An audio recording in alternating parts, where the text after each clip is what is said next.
అంతర్గత విభేదాలు, విమర్శలు, అధిష్టానానికి ఫిర్యాదులు. మహానాడు తర్వాత కడప టీడీపీలో ఇదే తంతు కొనసాగుతుందట. నేతల మధ్య అంతరం ఇంకా పెరిగిందట. అంతేకాదు కొత్త వివాదాలు తలెత్తాట. మహానాడు విజయవంతంగా కష్టపడిన నేతలకు కాకుండా మహర్బానీ చేసిన వారికి గుర్తింపు లభించడం ఒక వర్గం నేతల్లో తీవ్ర నిరాశ కలిగిస్తుందట. పైగా వేదిక పైన ఒకరిద్దరు నేతల వ్యవహార శైలి, ముఖ్యమంత్రితో తమకే సాన్నిహిత్యం ఉన్నట్లు చేసిన షో మెజారిటీ వర్గం నేతలకు ఆగ్రహం తెప్పిస్తుందట. కడపలో మహానాడు విజయవంతమైంది. రాష్ట్ర వ్యాప్తంగా పార్టీ నేతలు, క్యాడర్లు మంచి జోష్ తీసుకొచ్చింది. పార్టీలో మరింత దూకుడుగా పనిచేయాలనే భరోసా నింపింది. మహానాడు సక్సెస్తో కడప జిల్లా టీడీపీ నేతల్లో ఉన్న విభేదాలు సమసిపోతాయని ఆశించారు. కానీ ఇంతకాలం టీడీపీ నేతల మధ్య ఉన్న వైరాన్ని మహానాడు తొలగించింది అనుకుంటే పొరపాటే. ఇప్పటికీ ఎవరికి వారే అన్న పరిస్థితి కొనసాగుతోందక్కడ. నియోజకవర్గాల్లో నేతల మధ్య విభేదాలు, వివాదాలు నడుస్తూ ఉన్నాయి.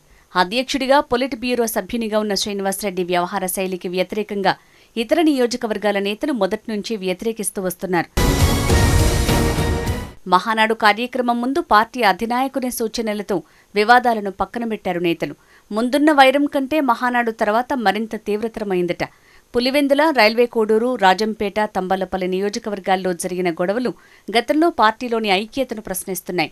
తాజాగా ప్రొద్దుటూరు నియోజకవర్గంలో మహానాడు సందర్భంగా మాజీ తెలుగుదేశం ఇన్ఛార్జ్ ఉక్కు ప్రవీణ్ తెరమీదికి వచ్చాడు. టీడీపీ ప్రధాన కార్యదర్శి లోకేష్ ప్రవీణ్కు గన్మెన్లతో భద్రత కల్పించాడట. ఈ పరిణామం కొత్త చర్చకు దారితీస్తోంది. లోకేష్ తెలుగుదేశం పార్టీలో తన వయసు వారిని ప్రోత్సహిస్తున్నాడనే ప్రచారానికి బలం పెరిగింది. దీంతో ప్రొద్దుటూరు కోల్డ్ వార్లో హీట్ పెరిగింది.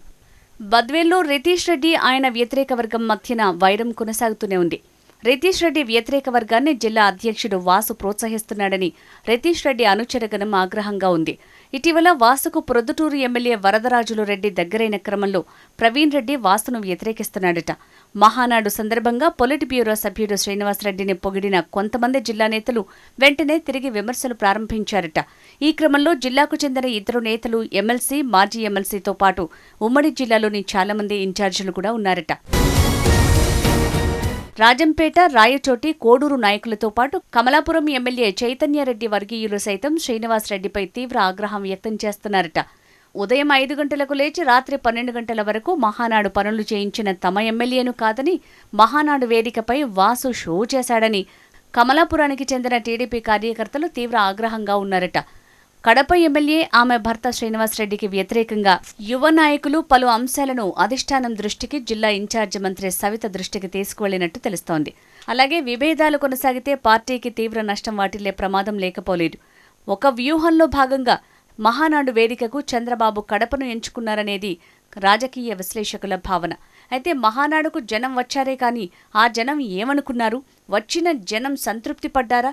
భవిష్యత్తులో పార్టీకి అండగా నిలుస్తారా అన్న ఆసక్తికరమైన చర్చలు, ప్రశ్నలకు సంబంధించి విశ్లేషణలు జరుగుతున్నాయి. కడప నాయకుల మధ్య విభేదాలకు సంబంధించి కార్యకర్తల మధ్యన ఏం చర్చ జరుగుతోంది? మహానాడు తర్వాత ఏర్పడిన పరిస్థితులు, జరుగుతున్న ప్రచారం పట్ల మాత్రం అధిష్టానం ఏం చేయబోతోంది అనే ప్రశ్నలకైతే ఎవరి నుంచి కూడా సమాధానం మాత్రం దొరకటం లేదు.